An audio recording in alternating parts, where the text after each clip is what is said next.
नमस्कार दोस्तों, मैं राजित। आप देख रहे हैं हमारा YouTube चैनल जहां पे मैं वीडियो अपलोड करता हूं फास्ट 6 ट्यूटोरियल मैथमेटिक्स। यदि दोस्तों आप किसी बोर्ड एग्जाम की तैयारी करते हैं जहां पे मैथ पूछा जाता है तो ये हमारा चैनल आपके लिए बहुत ही हेल्पफुल होगा। तो दोस्तों आइए हम जो है क्लास 10 का हम पढ़ रहे हैं pair of linear equation in जो है टू वेरिएबल, ठीक है, दो चर वाले रैखिक समीकरण युग। तो इससे रिलेटेड हमने जो है कंसेप्ट इंट्रोडक्शन इसके पिछले वाले लेक्चर में सीख लिया था और इसका जो एक्सरसाइज है 3.1 इसमें हमने कुछ क्वेश्चन इसके पिछले वाले लेक्चर में उसको भी सॉल्व किया है। आज के इस लेक्चर में हम क्वेश्चन नंबर जो हमारा 4 है एक्सरसाइज 3.1 का, वहाँ से क्वेश्चन हमें सॉल्व करना है। तो आइए दोस्तों बिना देरी के वीडियो को स्टार्ट करते हैं। ये चैप्टर बोर्ड एग्जाम की दृष्टि से बहुत ही इंपॉर्टेंट, इससे जो है 5-6 नंबर के क्वेश्चन जो है बोर्ड एग्जाम में पूछे जाते हैं, ठीक है। तो आइए इसको हम सॉल्व करते हैं। तो सबसे पहले हम लेते हैं क्वेश्चन नंबर 4, ठीक है। इसके पहले वाले लेक्चर में हमने इसके जो है क्वेश्चन नंबर 1, 2, 3 कवर कर लिया है, ठीक है।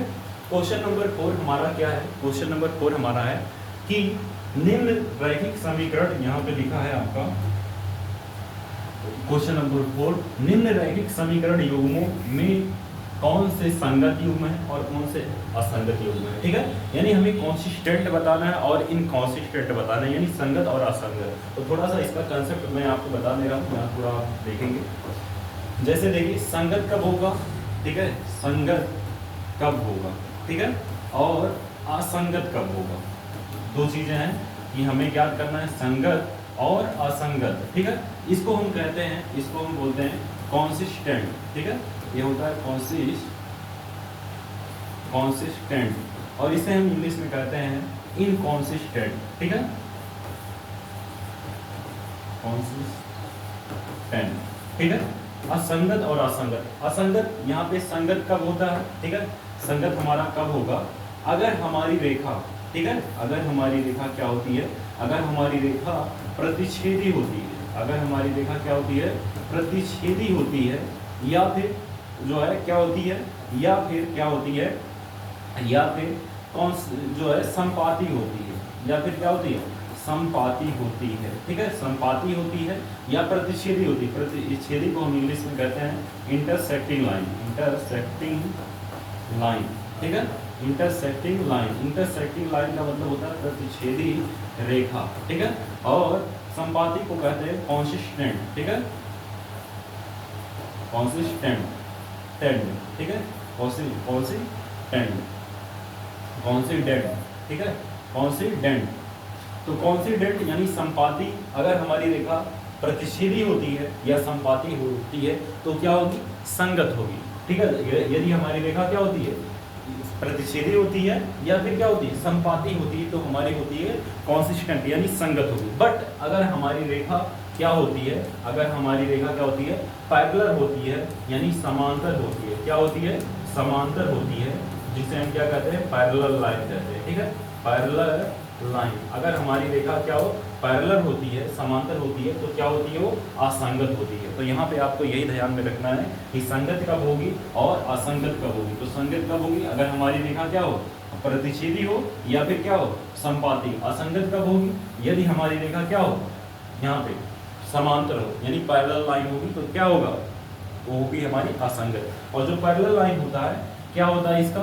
पैरेलल लाइन का क्या होता है? जो हमारी रेखा समांतर होती है उसके क्या होते हैं? उसके जो है कोई भी सोल्यूशन नहीं होते हैं। यहाँ ये रेखाएं कहीं मिलती नहीं है तो इसके क्या होते हैं? नॉट सोल्यूशन होते हैं, मतलब इसका कोई हल ही नहीं होता है, नॉट सोल्यूशन होता है, ठीक है। बट अगर हमारी रेखा प्रतिच्छेदी होती है, ये प्रतिच्छेदी होती है तो उसका क्या होता है? यूनिक सोल्यूशन होता है। यूनिक सोल्यूशन का मतलब होता है अद्वितीय हल या जो है एक हल, ठीक है, यूनिक सोल्यूशन होता है। और अगर हमारी रेखा क्या होती है? अगर हमारी रेखा कॉन्सिडेंट होती है, संपाती होती है, मतलब अनेक बिंदुओं पर मिलेगी। तो यहाँ पे जब अनेक बिंदुओं पर, जैसे संपाती रेखा ये एक लाइन है और इसके ऊपर दूसरी लाइन हमने खींच दिया ऐसे, ठीक है, ये हो गई हमारी कौन सी रेखा हो गई? कॉन्सिडेंट हो गई, ठीक है। तो यहाँ पे बहुत बिंदुओं पर ये मिल रहा है, तो बहुत बिंदुओं पर जब मिलेगा तो इसके क्या होंगे? इनफाइनाइट सोल्यूशन होंगे, इसके क्या होंगे? इनफाइनाइट सोल्यूशन होंगे, ठीक है। तो ये सारे जो है कंसेप्ट इससे जुड़े हुए थे जो हमने आपको बता दिए। अब हम आते हैं क्वेश्चन के ऊपर, ठीक है। क्वेश्चन क्या कर रहा है और हमें कैसे इसको सॉल्व करना है, ठीक है।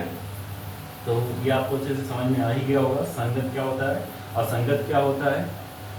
इम्पॉर्टेंट टॉपिक है, इसमें आपको थोड़ी चीज़ें अगर आप अच्छे से कवर कर लेते हैं तो आपको बहुत इजी वे में जो है 4 नंबर 6 नंबर क्लियर हो जाएगा। अब देखिए क्वेश्चन जो हमारा पहला है, पहला क्वेश्चन हमारा क्या है, पहला क्वेश्चन हमारा है लिखा है, सॉल्व कर रहे हैं, क्वेश्चन नंबर 4 है। यहाँ पे पहला लिखा है कि अगर x प्लस वाई बराबर यहाँ पे लिखा है 5, ठीक है, और दूसरा इसको आप मान लीजिए लीनियर इक्वेशन 5, दूसरा हमने मान लिया 2x और प्लस 2y इक्वल टू क्या लिखा है 10 लिखा है, ठीक है, 10 लिखा है। अब इसमें कहा है कि आपको बताना है संगत है कि असंगत है, इसे आप मान लीजिए लीनियर इक्वेशन सेकंड। अब यहाँ हम लिखेंगे समीकरण समीकरण 1 व 2 की तुलना 1 व 2 की तुलना, ठीक है, की तुलना इसकी स्टैंडर्ड फॉर्म से करेंगे, तुलना किससे करेंगे, a1 x plus b1 y बराबर c1 व a2 x plus b2 y बराबर c2 से करने पर, तो यहाँ हम लिखेंगे से करने पर, ठीक है, से कर रहे हैं। अब क्या होगा, हम इससे जब कंपेयर करेंगे तो यहाँ पे a1 और a1 बराबर हमारा कितना है, यहाँ पे कुछ नहीं है तो 1 मान ले रहे हैं। a2 बराबर कितना है, a2 बराबर हमारा कितना है 2 है, तो 2 कर दीजिए। यहाँ पे b1 बराबर कितना है 1 है, तो 1 कर दीजिए। b2 बराबर कितना है, b2 बराबर हमारा लिखा है 2, तो 2 हो गया, ठीक है। यहाँ पे इसके बाद c1 की वैल्यू कितनी दी है, c1 बराबर 5 है, और c2 की जो वैल्यू है c2 बराबर कितना है 10 है, तो इस तरह से आप इसको लिख देंगे, ठीक है। अब क्या करना है, अब हमें बताना है कि संगत है कि असंगत है, तो यहाँ पे हम निकाल लेंगे a1 by a2 b1 by b2 और यहाँ पे लिखेंगे c1 बाई c2, ठीक है। तो यहाँ a1 बाई a2 की जो वैल्यू है, a1 की वैल्यू कितनी है 1 है, 1 बाई 2 हो गया, 1 by 2, b1 by b2 1 by 2 हो गया, क्या हो गया 1 बाई 2 हो गया, c1 बाई c2 क्या हो गया 5/10, और इसको काटेंगे 5 के 5, 5 दूना 10, यानी जो है 1 बाई क्या आ गया 1 बाई 2 आ गया, ठीक है, 1 बाई 2। तो यहाँ पे हम देख रहे हैं कि यहाँ पे क्या है, यहाँ पे a1 बाई a2 बराबर b1 बाई b2 बराबर किसके c1 बाई c2 है, ठीक है। अर्थात ये क्या है, अर्थात ये रैखिक समीकरण जो युग्म है, रैखिक समीकरण युग्म, अर्थात यहाँ पे रैखिक यह क्या होगा, यह रैखिक समीकरण युग्म हमारा द्वारा जो लाइन बनेगा, रेखा बनेगी, वो क्या होगी समपाती होगी। अतः यह समपाती रेखा है, यह क्या है समपाती रेखा है, यह समपाती की कंडीशन यही है ना, समपाती रेखा है। और हमारी जो समपाती रेखा होती है वो क्या होती है संगत होती है, इसलिए यह संगत होगा, इसलिए यह संगत होगा, ये क्या हो जाएगा हमारा कॉन्सिस्टेंट हो जाएगा, ये संगत हो जाएगा, ठीक है। तो इस तरह से आपको बहुत इजी वे में ऐसे आपको लिख देना है। तो आई होप ये आपको अच्छे से समझ में आया होगा, तो इस तरह से आप इसको कर देंगे, ठीक है। अब हम आते हैं नेक्स्ट, इसके जो है दूसरे क्वेश्चन पे, तीसरे चौथे सब ऐसे ही है। अब हम इसका जो है क्वेश्चन नंबर 4 सॉल्व करते हैं, ठीक है। 2 क्वेश्चन आप इसका आंसर हमें कमेंट बॉक्स में बताएंगे, ठीक है। इसमें हम आते हैं क्वेश्चन नंबर 4 पे, इसका आप इसमें शॉर्ट ले लीजिए, और हम आते हैं क्वेश्चन नंबर 4 पे, इसी के, ठीक है। इसमें 4 क्वेश्चन है। अब हम आते हैं क्वेश्चन नंबर 4 के ऊपर। क्वेश्चन नंबर 4 सेम ऐसे ही है, कंसेप्ट इसका भी वैसे ही है, केवल इक्वेशन चेंज क्या है उसको हम देखते हैं।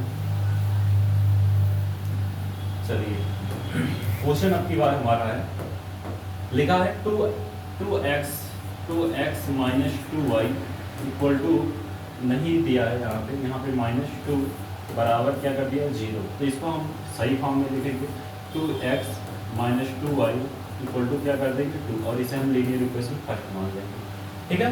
इसके बाद दूसरा हमारा है 4x और माइनस 4y बराबर क्या लिखा है, बराबर लिखा है 5, ठीक है, इस तरह से लिखा है। तो इसको हम क्या मानेंगे लीनियर इक्वेशन सेकंड मान लेंगे, ठीक है।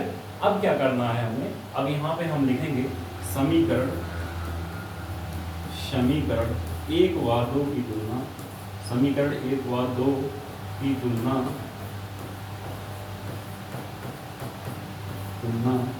समीकरण 1 व 2 की तुलना a1x प्लस b1y बराबर c1 तथा a2x प्लस b2y बराबर c2 से करने पर अब यहाँ पे हम कंपेयर कर रहे हैं, ठीक है। तो a1 की वैल्यू हमारी क्या हो जाएगी, a1 और a2 क्या है, यहाँ पे हमारा कोएफिशिएंट x1 और x2 है, ठीक है। तो यहाँ पे a1 की जो वैल्यू है वो कितनी होगी, 2 होगी, a2 की वैल्यू हमारी कितनी होगी, 4 होगी, b1 और यहाँ पे b2, b1 की वैल्यू हमारी कितनी होगी, b1 की वैल्यू हमारी -2 होगी और b2 की वैल्यू हमारी -4 होगी। लग रहा है वही इक्वेशन फिर आ जाएगा कांस्टेंट वाला, समपाती वाला। चलिए यहाँ पे ऐसा नहीं होगा क्योंकि कुछ चीज़ें अलग है। c1 बराबर 2 और यहाँ पे c2 बराबर कितना है, 5। चलिए भाई अब यहाँ पे हम देखेंगे a1 by a2, a1 by a2 और b1 बाई b2, यहाँ पे c1 बाई c2। तो a1 बाई a2 हमारा कितना है, a1 बाई a2 2/4 है, 2/4 हो गया। b1 बाई b2 हमारा कितना है, -2/-4 हो गया। काट देंगे 2 1 2 2 2 4 यानी 1/2 आ गया, ठीक है। इसके बाद c1 बाई c2 कितना आ गया, 2/5 आ गया, ठीक है। अब यहाँ पे हम देखेंगे यहाँ क्या है, यहाँ पे आप देख रहे हैं कि a1 बाई a2 बराबर b1 बाई b2 तो है, बट नहीं किसके बराबर है, c1 बाई c2 के बराबर नहीं होती। और यह कंडीशन किसके लिए होती है, यह कंडीशन होती है पैरेलल लाइन के लिए, ठीक है। पैरेलल लाइन यानी समांतर रेखा के लिए। तो यहाँ पे लिखेंगे यह क्या है, यह समांतर रेखा है, यह समांतर रेखा है, ठीक है। और यह समांतर रेखा है, इसलिए क्या होगी, असंगत होगी, असंगत होगी, इसलिए क्या हो जाएगी, असंगत होगी। यह क्या है, समांतर रेखा है, इसलिए यह क्या हो जाएगी, यह असंगत हो जाएगी। क्यों, क्योंकि असंगत के लिए आपको पता है कि असंगत की केवल एक ही कंडीशन है कि हमारी रेखा क्या होनी चाहिए, समांतर होनी चाहिए, पैरेलल होनी, कहीं पर नहीं मिलनी चाहिए। जब कहीं पर मिलेगा नहीं तो उसका कोई हल होगा भी नहीं, ठीक है। और वो क्या हो जाएगी, असंगत हो जाएगी। और संगत के लिए दो कंडीशन है, या तो हमारी रेखा क्या हो, प्रतिच्छेदी हो, या फिर क्या हो, या हमारी रेखा संपाती हो। अगर ऐसा रहता है तो हमारी रेखा क्या होती है, संगत होती है, जिसको हमने बता दिया है। तो ये आपको जो है पूरा अच्छे से समझ में आ गया होगा। अब हम आते हैं इसके नेक्स्ट क्वेश्चन पे। नेक्स्ट क्वेश्चन नंबर हमारा क्या है, क्वेश्चन नंबर हमारा है 5। चलिए भाई क्वेश्चन नंबर 5 पे हम आते हैं। क्वेश्चन नंबर 5 इंपॉर्टेंट है, ठीक है। इसको हम दो तरीके से लगा सकते हैं, ठीक है। तो चलिए हम एक बार लीनियर इक्वेशन के टाइप से कैसे लगा सकते हैं इसको हम बता देते हैं, फिर वैसे अगर वैसे भी बता देंगे, ठीक है। तो यहाँ पे इसको हम सॉल्व करते हैं। तो हमारा क्वेश्चन क्या है, क्वेश्चन नंबर 5 है। क्वेश्चन नंबर 5 क्या है भाई, एक आयताकार बाग जिसकी लंबाई चौड़ाई से 4 अधिक है का अर्ध परिमाप 36 मीटर है। तो बाग की बीमाई, यानी बीमाई का मतलब उसकी लंबाई और चौड़ाई, ठीक है, ज्ञात करनी है, ठीक है। तो हमें क्या करना होगा, यहाँ पे हम लिखेंगे माना आयताकार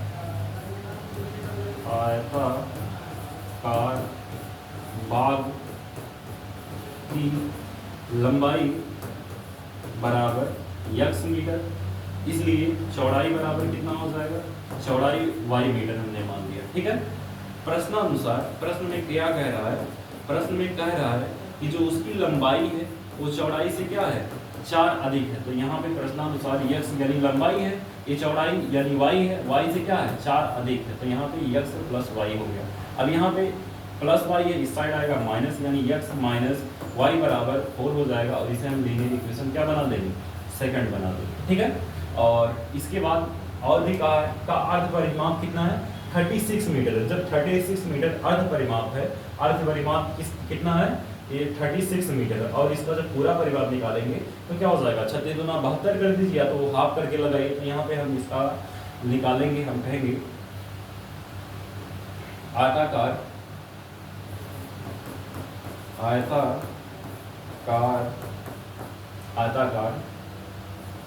बाग का अर्ध परिमाप लिख दीजिए, तो अर्ध परिमाप वहाँ भी बाई 2 हो जाएगा। तो आप वैसे करेंगे या ऐसे करेंगे? तो आयताकार बाग का अर्ध परिमाप या परिमाप टोटल हम लिख दे रहे हैं, परिमाप बराबर सूत्र होता है 2, आयत का परिमाप क्या होता है 2 कोष्ठक में लंबाई धन चौड़ाई यानी L प्लस B होता है, ठीक है। तो यहाँ पे इसका जो अर्ध परिमाप है वो 36 है, तो इसका 2 गुना करेंगे पूरा परिमाप तो 72 हो जाएगा। तो 72 बराबर 2 और लंबाई हमारा x है और चौड़ाई हमारा y है, तो कितना होगा 2 से काट दीजिए, तो यहाँ पे कितना आ जाएगा 36 बराबर x प्लस y आ जाएगा, ठीक है। और यहाँ पे हमें क्या करना है, आप इसको इस साइड ले लीजिए, x प्लस y बराबर कितना हो जाएगा हमारा 36 हो जाएगा, और इसको हम समीकरण नंबर बना देंगे 2। अब इसको आप 2 तरीके से सॉल्व कर सकते हैं, ठीक है। रैखिक समीकरण युग्म को सॉल्व करने की 2 मेथड है, एक है सब्स्टिट्यूशन मेथड यानी प्रतिस्थापन विधि, दूसरा है एलिमिनेशन मेथड यानी जिसको हम कहते हैं विलोपन विधि। तो आप इसको जो है सब्स्टिट्यूशन मेथड से सॉल्व करिए, मतलब प्रतिस्थापन विधि से, या तो आप क्या करिए इसको विलोपन विधि से सॉल्व करिए, दोनों से सॉल्व हो जाएगा। तो इसको हम क्या करते हैं, सब्स्टिट्यूशन मेथड से सॉल्व करते हैं प्रतिस्थापन विधि से, ठीक है। तो हम कहेंगे समीकरण, यहाँ एक हमारा है समीकरण एक से, ठीक है, समीकरण एक हमारा क्या है x, ठीक है, माइनस वाई बराबर 4 है, तो x बराबर हमारा क्या हो जाएगा, यहाँ पे माइनस वाई है उस साइड जाएगा प्लस हो जाएगा, यानी जो है यहाँ पे 4 प्लस वाई हो जाएगा, ठीक है, y हो गया। अब यहाँ पे समीकरण एक से हो गया, x की वैल्यू कितनी हो गई 4 प्लस वाई। अब यहाँ देखेंगे समीकरण 2 से, समीकरण 2 में x का मान रखने पर, अब x का मान, आप समीकरण 2 हमारा क्या है x प्लस वाई बराबर 36, x प्लस वाई बराबर 36 है, x की वैल्यू आपने क्या माना है 4 प्लस वाई, तो x के स्थान पे 4 प्लस वाई, और यहाँ ऑलरेडी y है बराबर कितना हो गया 36, और यहाँ से बाबू 4, यहाँ पे क्या हो गया 4 प्लस 2 y बराबर 36, और यहाँ से आप 4 पॉजिटिव में उस साइड जाएगा निगेटिव में हो जाएगा, तो 2y बराबर कितना हो जाएगा 36 माइनस 4, और इसको सेपरेट करेंगे तो 2y बराबर 32 आ जाएगा, और काट देंगे तो y की जो वैल्यू हो जाएगी कितनी हो जाएगी 16 हो जाएगी, ठीक है। y की वैल्यू हमारी कितनी होगी 16 होगी। अब क्या करना है आपको, अब यहाँ पे करना हमें यही है, अब हम y की वैल्यू हमारी कितनी आ गई 16 आ गई, ठीक है, 16 आ गई। अब x की वैल्यू आपको ज्ञात करना है, तो समीकरण 1 में y की वैल्यू रख दीजिए, समीकरण 1 से x माइनस वाई बराबर 16, यहाँ पे कितना है x माइनस वाई बराबर कितना है 4 है, तो यहाँ पे 4 कर दीजिए, ठीक है। और यहाँ पे आपको क्या कर देना है, y की वैल्यू हमारी कितनी आई 16, तो x माइनस 16 बराबर 4, यहाँ माइनस 16 उस साइड जाएगा प्लस का 16 हो जाएगा, यानी x की वैल्यू हमारी कितनी आ जाएगी 20 आ जाएगी, 16 उस साइड जाएगा प्लस, तो 16 4 20 हो जाएगा, x की वैल्यू हमारी कितनी आ गई 20 मीटर आ गई। तो ये हमारा जो है लंबाई हो गया, अतः लंबाई बराबर कितना हो गया, अतः लंबाई बराबर हो गया हमारा 20 मीटर, और चौड़ाई बराबर हमारा कितना हो गया 16 मीटर हो गया, ठीक है, 16 मीटर 16 मीटर हो गया। तो आई होप ये क्वेश्चन आपको बहुत अच्छे तरीके से समझ में आया होगा। आपको अगर कहीं भी डाउट रहता है तो कमेंट बॉक्स में जो है कमेंट करेंगे, तो उसका हम सोल्यूशन और भी अच्छे तरीके से दे देंगे, ठीक है। तो अब हम आते हैं नेक्स्ट क्वेश्चन। क्वेश्चन नंबर हमारा कौन सा है, क्वेश्चन नंबर हमारा है लास्ट इसका 16, ठीक है, 16 नहीं भाई 6 है, 5 हो गया 6 है। 6 नंबर क्वेश्चन बहुत ही इजी है, ठीक है। क्या कह रहा है, एक रैखिक समीकरण, ठीक है, 2x plus 3y minus 8 equal to 0 दी गई है।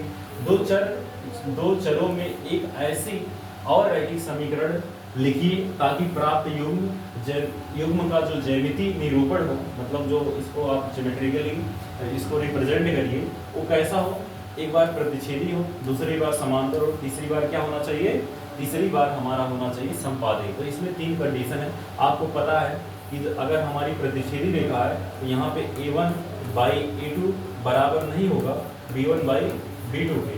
अगर हमारी रेखा समांतर है तो समांतर के लिए कंडीशन है कि a1 बाई a2 बराबर हो B1 बाई B2 के, लेकिन बराबर किसके नहीं होना चाहिए, C1 बाई C2 के। तो ऐसा हमें समीकरण लेना है, ठीक है।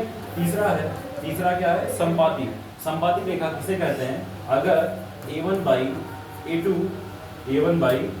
A2 बराबर हो B1 बाई किसके भाई, B1 बाई B2 के, लेकिन और यहाँ पे और भी किसके बराबर हो, C1 बाई C2 के, मतलब सभी चीजें यहाँ पे A1 by A2 B1 by B2 बराबर C1 बाई C2 है, तो हमारी रेखा क्या होगी, समपाती होगी। तो हमें इसी तरह से मान की इसको रखना, जैसे मैं ये प्रतिच्छेदी रेखा वाला मान दे रहा हूँ। जैसे जो प्रतिच्छेदी रेखा है, प्रतिच्छेदी रेखा पहला का है, इसका क्वेश्चन नंबर 6 है, इसका सोल्यूशन हो जाएगा 6 का पहले का। प्रतिच्छेदी रेखा के लिए यहाँ पे हम लिखेंगे, और यहाँ पे हमारा जो समीकरण दिया है पहला, लिखा है 2x प्लस 3y माइनस 8 बराबर 0। जिसे हम लिखेंगे 2x प्लस 3y और इसको साइड कर देंगे इक्वल टू 8 हो जाएगा, और इसे लीनियर इक्वेशन 5 मान लेंगे, ठीक है। प्रतिच्छेदी रेखा के लिए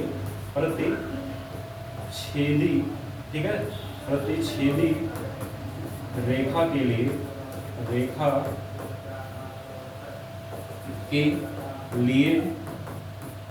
रैखिक समीकरण युग्म हमें ऐसा लेना है कि यहाँ पे A1 बाई A2 बराबर नहीं होना चाहिए B1 बाई B2 के, ठीक है। तो यहाँ पे A1 बाई A2, तो A2 हम कुछ ऐसा मानेंगे कि B1 और B2 से क्या रहे, अलग रहे। तो यहाँ पे हम दूसरा मान ले रहे हैं, यहाँ पे 2x है, तो यहाँ पे हम मान ले रहे हैं 5x प्लस, यहाँ पे कर दे रहे हैं 5x प्लस, यहाँ पे हम कर दे रहे हैं 7y इक्वल टू हम कर दे रहे हैं यहाँ पे 3 कर दे रहे हैं, ठीक है। ये हमारा जो है लीनियर इक्वेशन सेकंड हो गया। अब ये हमारा समीकरण नंबर 2 हो गया। यहाँ पे हम लिखेंगे माना प्रतिच्छेदी रेखा के लिए समीकरण जो है 5x plus 7y equal to क्या हो गया, 3 हो गया। अब यहाँ पे हम क्या करेंगे, हम लिखेंगे और यहाँ इसका जो कंपेयर करा देंगे कि समीकरण 1 व 2 की तुलना हम किससे कराएंगे, A1x प्लस B1y बराबर C1, वहाँ जो है A2x प्लस B2y बराबर C2 से करने पर क्या हो जाएगा, यहाँ पे A1 ठीक है, A1 बराबर B1 बराबर ऐसे आप लिख दीजिएगा। चलिए मैं लिख दे रहा हूँ, A1 बराबर कितना है, यहाँ पे 2 है, B2 बराबर B1 बराबर कितना है, 3 है, और C1 बराबर कितना है, 8 है। A2 बराबर कितना है, A2 बराबर हमारा है 5, और B2 बराबर कितना है, B2 बराबर हमारा है यहाँ पे 7, और यहाँ पे C2 बराबर कितना है, C2 बराबर हमारा है 3, तो यहाँ पे 3 हो गया, ठीक है। अब हमें बताना है कि ये प्रतिच्छेदी रेखा, तो प्रतिच्छेदी रेखा के लिए हमने समीकरण तो मान लिया। अब कंडीशन यहाँ पे इसको हम मिटा दे रहे हैं, ये आप समझ गए होंगे कि क्या क्या चीज़ें होंगी। तो हमें यहाँ पे पता है कि जो प्रतिच्छेदी रेखा होती है उसके लिए A1 बाई A2 बराबर B1 बाई B2 की नहीं होना चाहिए। तो यहाँ पे हम लिखेंगे, यहाँ पे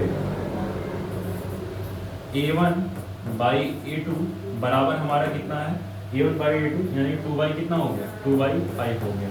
B1 बाई B2 हमारा कितना हो गया, B1 बाई B2 3 बाई 7 हो गया, तो 3 बाई क्या हो गया, 7 हो गया, ठीक है। तो यहाँ पे A1 बाई A2 यानी 2 बाई 5 बराबर नॉट इक्वल टू किसके है, 3 बाई 7 के, ठीक है, 3 बाई 7 के है।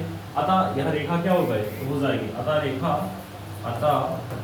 रेखा प्रतिच्छेदी, यहाँ पे प्रतिच्छेदी होगी, तो अतः हमारी जो रेखा हो जाएगी वो क्या हो जाएगी, प्रतिच्छेदी हो जाएगी। तो इस तरह से आप जो है बाकी जो 2 क्वेश्चन है समांतर और संपाती सेम ऐसे ही लगेंगे, तो उसको आप लगा लीजिएगा। आई होप यह क्वेश्चन आपको अच्छे से समझ में आया होगा। तो यदि ये सारा कंसेप्ट आपको अच्छे से समझ में आया हो तो इस वीडियो को लाइक करिए और अपने दोस्तों के पास ज़्यादा से ज़्यादा शेयर करिए। चैनल पर नए हैं तो चैनल को सब्सक्राइब करना बिल्कुल मत भूलिए। मिलते हैं नेक्स्ट वीडियो में इन्हीं कॉन्सेप्ट के साथ, तब तक के लिए थैंक यू सो मच।